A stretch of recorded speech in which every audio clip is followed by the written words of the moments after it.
welcome to Drinks Coach. We are here at the end of my reviews for Christmas. Yeah, apologies. M&S didn't come through with samples, sadly. I wasn't invited to their press tasting this year, strangely. Not sure why, but we'll try and fix that for next year. Then we've got Aldi. Didn't make that. I'm not sure I'll be able to make a show of 6 wines out of that anyway, despite what people say. I'm not quite as taken with the Aldi wine range as many people. Lidl, on the other hand, usually have 1 or 2 real treats. I'm afraid I was away, I think, visiting my mother. She was poorly in Sweden, so needs must. But enough of that nonsense. Just done the Wine Society. And now we are doing Davy's Wine Merchants. Yes, Davy's, classic London wine merchant. Been around for some time now. It's officially celebrating 150 years. So Victorian. You can imagine, drinking a glass of sherry with horses going past with little lanterns and stuff. It just feels like London. Davy's is a part of the scene of the city, in my view. And it was an absolute treat last week to meet James Davy, who's taken over as 5th generation family owner.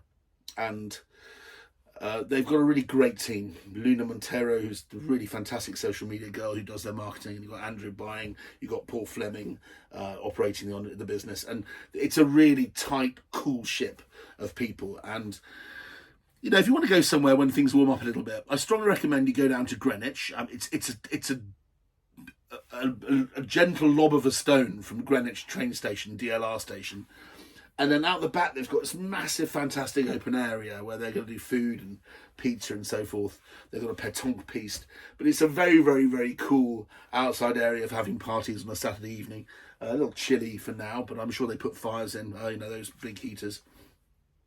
But it's a very, very cool place to go and visit. They've got this restaurant, they've got a wine bar, they've got a great wine shop, but then they've got this outside area, which I've blown away by absolutely the business.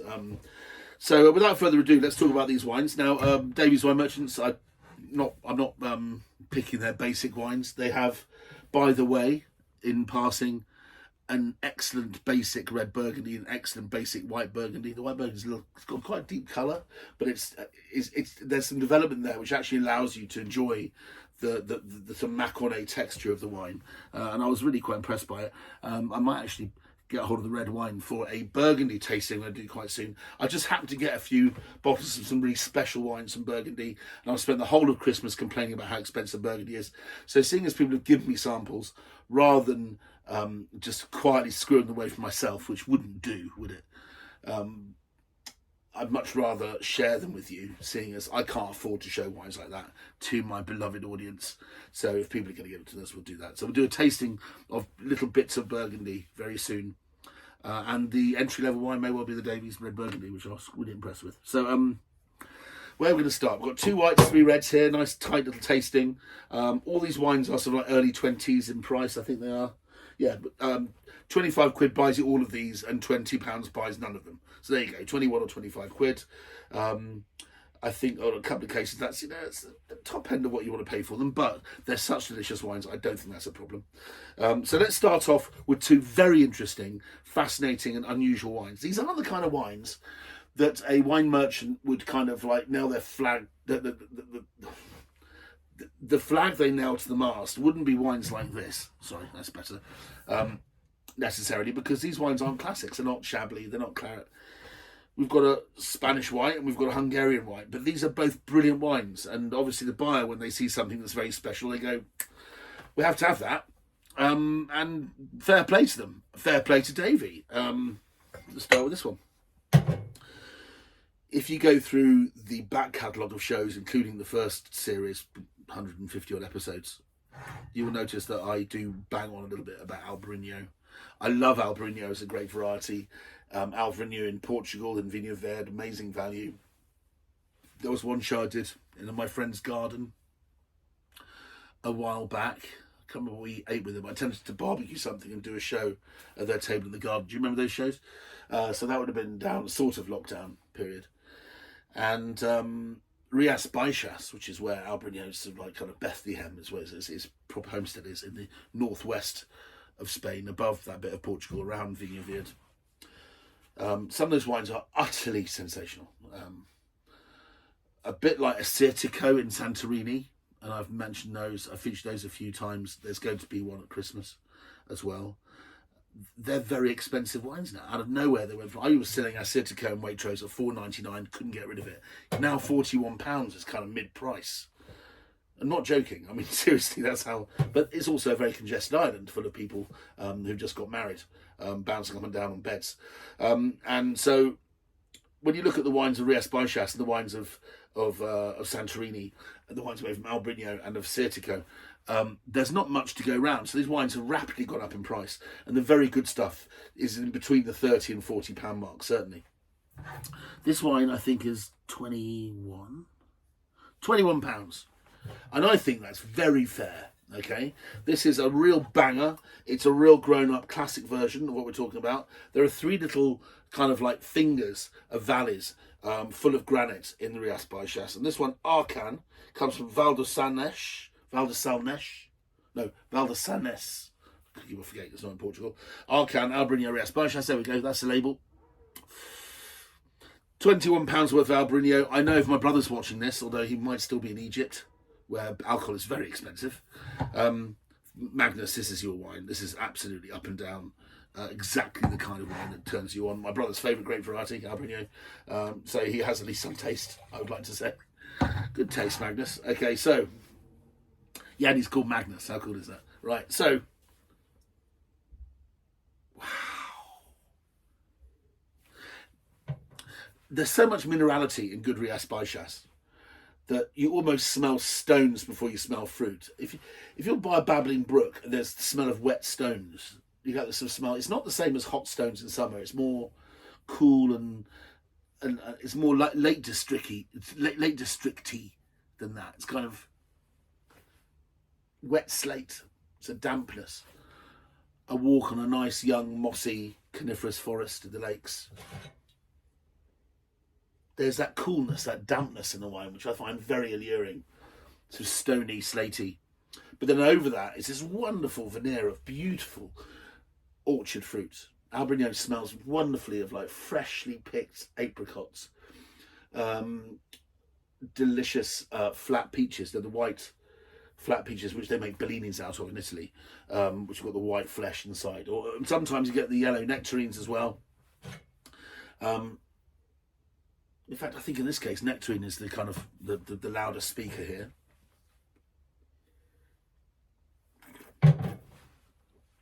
The wine is salty and light and dances in the mouth. It tingles, it's got lovely acidity. It ping-pongs around. Then it settles down. You've got this wonderful, tart, long finish. It's got real power, but it belies that power by being so kind of floaty and fun. But there's some serious wine there. It's got serious bollocks, this wine. And I did, throughout the summer, comment on Albariño being my 3rd favourite wine to go with fish and chips. In fact, it goes with anything you can deep fry that came out of the sea, whether it's calamari or prawns or any of those things, tempura. And then, of course, I was leaving the question, well, excuse me, any questions? And yes, what are your 2 most favourite wines to go with fish and chips? Well, seeing as I've mentioned this story, I have to tell you now. Number 2, it would be Manzanilla Passada, or slightly aged Fino or Manzanilla sherry. Lots of vinegar and lemon on my deep fried fish. That'd be nice.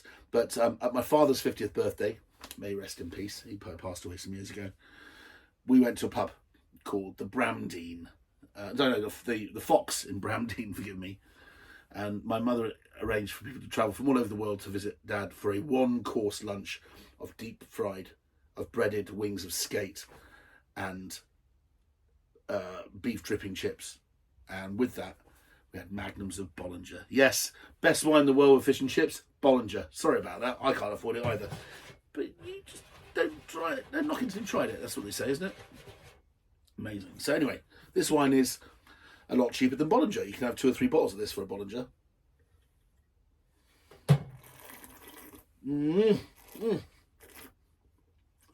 So delicious. I wish I could give that to Magnus right now. But he's in Egypt, so there you go. They're not working. No, lined by a pool. Right, so next one. This is a wine that I mentioned just now. It's only 12% alcohol, this, which is extraordinary considering how much guts this wine has. I very recently, between the series, so while I've been off air, as it were, went to Mad, which is a town in the centre of the region of Tokai. And Tokai is one of the great dessert wine regions of the world, and it's in Hungary. It's a full 3-hour drive from Budapest across the country to one of the only hill ranges in the country. And the grape variety which most Tokai or sweet Tokai is based on is a grape variety called Furmint. I have mentioned Furmint before. It's one of my favourite grape varieties in the world, and I particularly like Furmint that I've helped to blend in Slovenia. Absolutely delicious. Furmint in Slovenia is called Sipon or Shipon, by the way. It's gaining traction, but there's very small amounts being made. Hungary only produces 1% of the wine in the world, so it's a bit of a slow starter in some senses. But the reputation that Furmint has around the world, considering that all of Hungarian wine is only 1%, is way above the amount of production that's there. It's a bit like Ferraris. Despite the fact that everyone thinks there's been 1 million Ferraris made, I think there's only ever been 100,000 Ferraris, and 89,000 are still on the road. And it's the reputation that Ferrari has, which is way bigger than that many number of cars, if you like. John Lobb shoes, Hand Stitch shoes, owned by a French company now. I think it's owned by Chanel, but they're based in the centre of London, St James's in Jermyn Street, and it's £3,000 for a pair of shoes. Not many people own these shoes, but royalty do, and rock stars do. So the brand John Lobb is way bigger than the actual product they produce. And I think that about Furmint. Furmint is a royal variety. Tiny amounts produced. The last 2 really good years for making dry Furmints, not the sweet ones, this is a dry one, would be 2021, which was stunning, and 2019, which was almost as stunning. And depending on the producer, it could be better or worse than 21. But 2019 means that this wine is 4 years old now. It's had a chance to attenuate, open up, to show of itself a bit more, to show it's not all tight and compact anymore. It's starting to show what Furmint's all about. This is the producer, it's Gilvesy, and it's from György, which is St George, which is a vineyard in the kind of like the magic centre of vineyards. And Viradi Furmint is the name of the wine. Viradi Furmint. So, Furmint. What does Furmint taste like? Well, Furmint's a bit of a ball acher, actually. It's not very easy to make, and it's very high in acid, and it's full of tight tension. And if you don't treat it well, it bites you in the arse.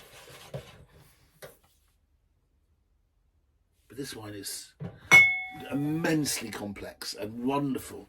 It reminds me of, I think one of the things it's so closely reminds me of is Alsatian Riesling. Now, Riesling from the Alsace tends to be quite big boned, high in alcohol, big.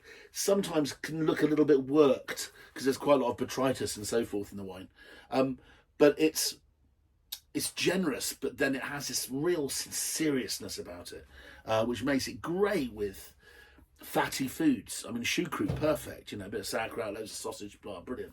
But things like onion tarts, quiche, all those things are really lovely with Alsatian Riesling. And in a similar way, if you look at Hungarian cuisine, I'm sure it'll become fashionable one day. Just look at things like, I don't know, beef goulash. Now, goulash, the texture of goulash, I was taught by somebody, is very difficult to achieve, to get that lovely creaminess. It needs lots and lots of paprika. But if you know how to make goulash properly, you buy a load of chicken feet. You buy 1.5 kilograms of chicken feet. You put it in a pot and you boil chicken feet for an hour and a half. You drain off the chicken feet, and you're left with this thick water. This water that's full of gluten, full of all the gelatin from the feet. And then you make good food in that, which gives this otherworldly creaminess to your stroganoff. It doesn't sound that pretty on the face of it, but I've done it and it works. It's incredible. And that kind of food with all of that gluten and glycerol and protein and acid and fat needs wines like this. And they have fantastic cheese, have fantastic hams out there.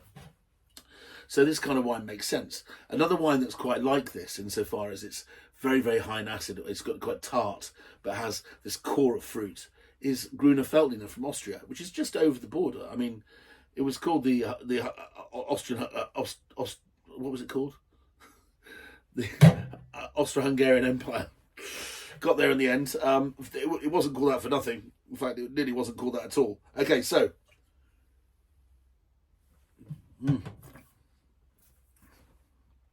Super mineralic, really tight, lean. Like licking, almost like licking cold stone. It has this wonderful stony, really toothsome, chewy austerity about it. It's just a fantastic bottle of wine. I think this is 25 nicker. And it should be. It feels like it's 25 quid. Yeah, £25. That's what you pay for a wine of that quality. But here we are in a classic merchant's in London, a merchant that would have been famous for Burgundy and Claret and virtually nothing else 100 years ago. And we're seeing them putting their money where their mouth is and picking a Rias Biaxas and a Furmint from Hungary, which are two of the world's great wine regions, and we know that now, but very, very recently have they been allowed to eat at the same table as Great Burgundy and Great Bordeaux. And it just shows that Davy is not beyond evolving itself and keeping with the times. But these two are great examples of modern classics. Well done indeed to the lot of you for picking those wines, both Luma and Andrew. Right, okay, so we've got 3 red wines here now.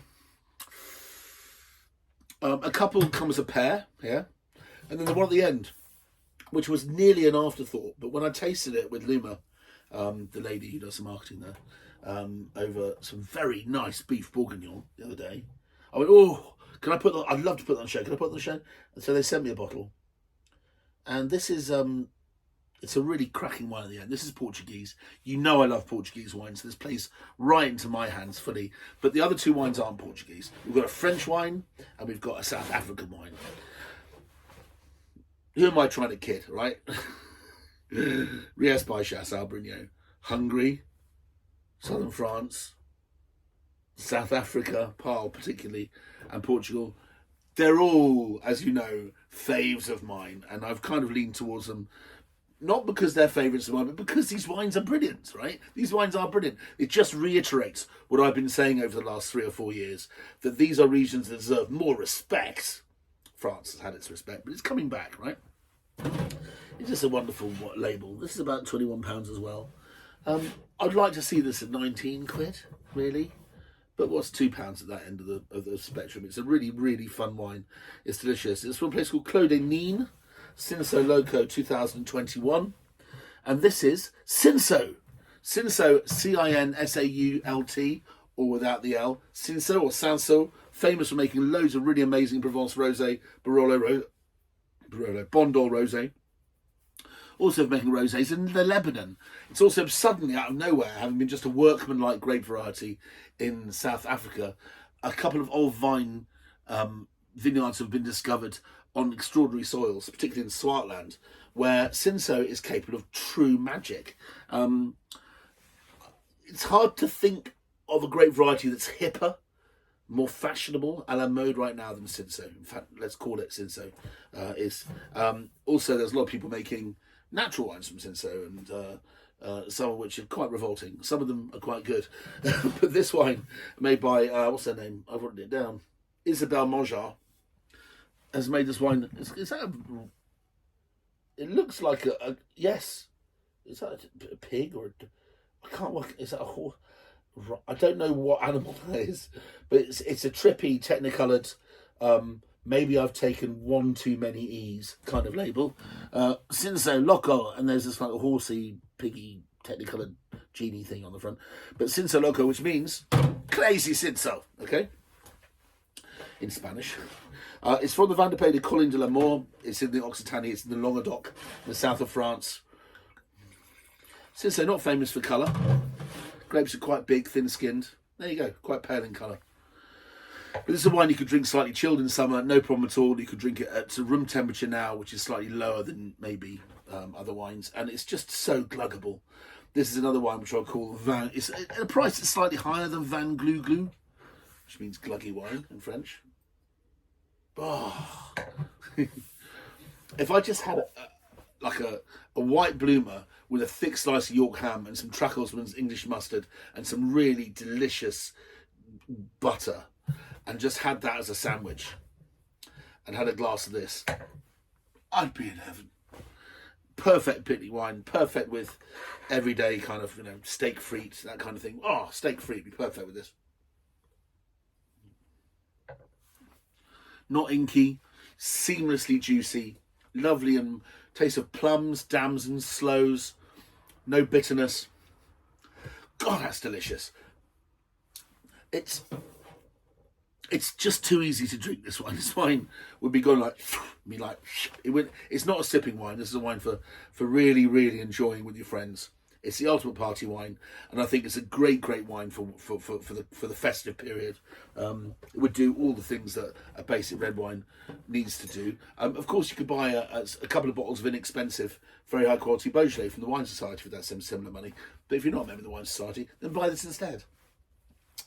I think this is really, really good. And I remember enjoying it at lunch. And as I keep on saying to people, if I'm having beef in many, many forms, beef isn't a meat that I like to have very heavy wines with, because beef is delicate in flavour. It's very delicate. Beef is delicate like the disposition of most cows that I've met, which makes me want to not eat beef, but it's so delicious. Okay, then we're moving on to another wine. Now this wine is made from a grape variety called Cinso. Yes, the same as this one. This is a different Cinso. This is a Cinso from South Africa. They planted a lot of Cinso a long time ago in South Africa, and they used it to make a lot of sherry back in the day. And Paarl, which is one of the oldest wine regions in South Africa, about an hour's, 45 minutes drive north of Stellenbosch, very much still inside the wine lands of South Africa, halfway between Swartland and Cape Town, really.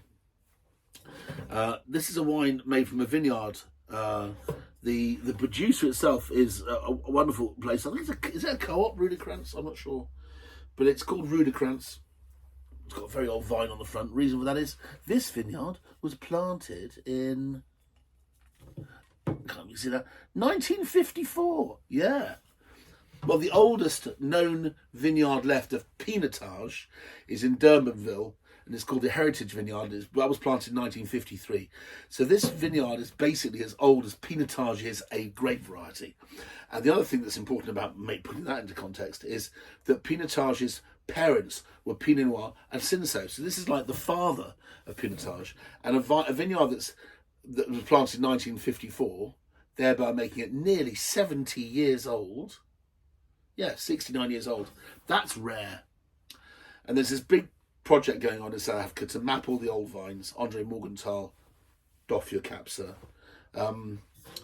This is wonderful as an opportunity to try both the delicious soft glugginess of the kind of everyday working variety, the Van der Peydoc Plonk variety that it was in France, and then trying something from an old vineyard that somehow managed to escape being ripped up pre-apartheid, but shows what Cinso is capable of. This is a very old vine, so the grapes are few and far between. They probably make 2 or 3 bunches of grapes per vine. It's been aged in a bit of wood. There's an earthiness to it. There's a slight kind of smokiness to it. It reminds me of Lebanese Cinso as well, which is a hugely obscure reference, but they tend to be kind of sour cherry and a bit of chocolate thrown in as well.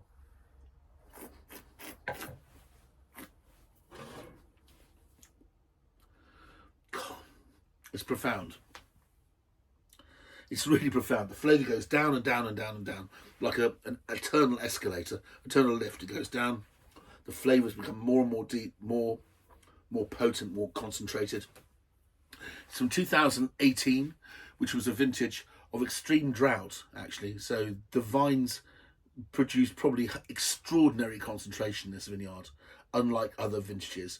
It's only 13% alcohol, which is wonderful. It just shows you that not all South African wine has to be 15%. But this is fruit from a piece of history, from a piece of land that's as old as serious wine is in South Africa, pretty much. And what can I say? Very, very different to this one. So the price. This one was 21 quid. This is 25 quid. So parity, really. It might be nice for somebody who really loves wine, if you want to sell them or give them as a present both of these wines. That'd be a lovely, lovely treat. Because particularly if they're learning about wine, because you can say, look, this is Cinso. It's great variety, very fashionable at the moment. Maybe you haven't tried many of them, but here are the two extremes of what it can produce. And I think that'd be a really nice prezi for 50 quid. There you go, much more fun than the bottle of fizz. Okay, there you go. So Rias, Biaxas, Albariño, Furmint from Hungary, delicious. Cinso, Loco from Our Lady Munjar in Languedoc, a old museum vine Cinso from South Africa, from Paarl particularly, and that leaves us with one wine to go. I'm going to change the glass for this one. Ooh, there we go. Bojador, Vinho de Talha. Now, Bojador, it's Portuguese, so it wouldn't be Bojador, it'd be Bojador. Bojador from Alentejo. Alentejo is the area, if you're in Lisbon, which is kind of a bit further down than halfway along the coast of Portugal, then you get to the River Tagus. Underneath that is Setúbal, and the area which goes down for another hour or so, and then you're in the Alentejo, which is a very large production region, but capable of making some really wonderful wines. There is a grape variety in Alentejo, which I flipping detest, and that's Arcan Boucher. Arcan Boucher is a grape variety which has a red flesh inside, but it's always so weedy and hard and stringy and green. I find it very difficult to enjoy. I have had on occasion special ones which were quite nice. One, ironically, from Setúbal, the area I just mentioned, but it was only 12% alcohol. It was lighter. It was deft. It was a natural wine as well, so it was a very different expression of what you'd expect. But there are all sorts of grape varieties that are grown in this area, and there's quite a lot of Alicants. And if there'd only been 10% Arcan Boucher in this wine, I would have sniffed it out and not liked it. But this wine's actually mostly made from a grape variety, which I do like, which is a variety which also manifests itself in some of the more elegant wines in the north of Portugal, from the region of Down, that's D-A-O. That's a grape variety called Trincadeira. This is about 50% Trincadeira, I think. 40% it says here. And there's two varieties I've never heard of before. Moretto and Tinta Grossa. Big red. No idea what that is. So it's it's a classic old blend. It's from varieties which I believe, by the fact that I don't know them very well, must be very indigenous and very old-fashioned for the region. But what's special about this wine is no adjuncts, no additions at all, no sulphur, no treatments, nothing. It just comes in, healthy grapes, and they just sit and pray and see what happens. And the wine has been fermented not in old wood barrels, but in old talhas. And talhas are basically amphora, big terracotta jars. And it allows the wine to have some oxygen exchange and to condition and age over time without the flavour of wood. But it gives wines an extraordinary texture. And I was blown away by the flavours of this wine. Just to reiterate that this wine is another one of those at 25 quid. So it's like 21, 25, 21, 25, 25. There we go. This wine has a lovely smell. It doesn't smell funky. It doesn't smell like a natural wine, although it is absolutely 100% natural in the way it's been made. No attempts to steer it on a journey. They just got the grapes, brought them in nice and healthy, pressed them, and kind of prayed. And this wine has a lovely, vibrant, spicy, how do I describe this?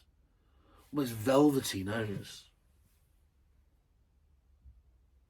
There are things, you can eat these things called salt plums. They're plums that have been preserved in salt, so it's like a salt sweet thing going on, almost like dates. And there's a nose that reminds me of that. I mean, it's a very warm area. I mean, we're moderated by the Atlantic coast, thank God. But you know, I don't know how far inland this was made. It's very, very hot winemaking, warm winemaking. And 2022, I think, was probably quite a warm year. Not crazy hot. They've had hotter.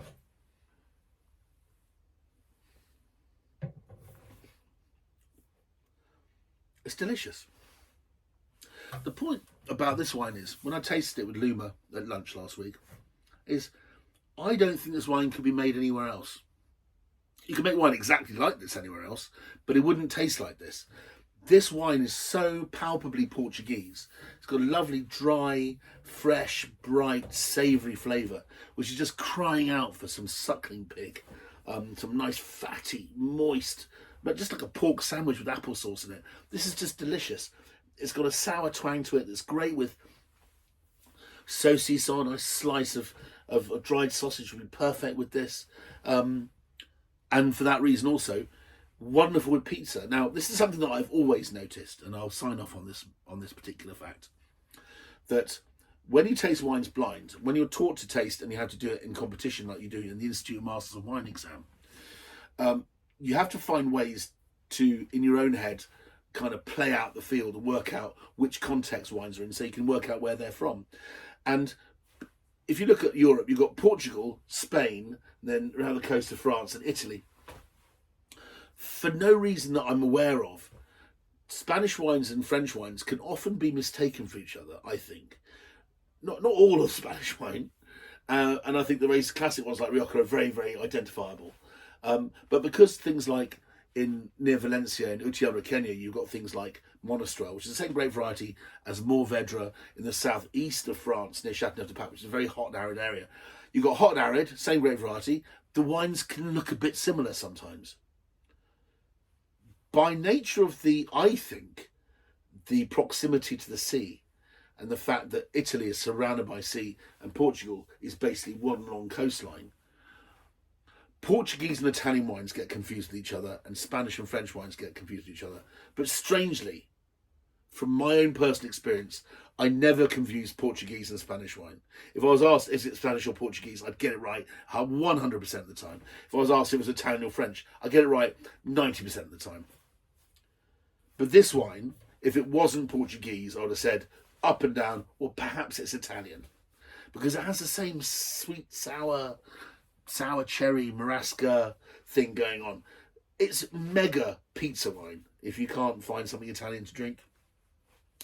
And if it's made in old pots, there you go. See you next time. Oh, and thanks James, Andrew, Paul, Luma.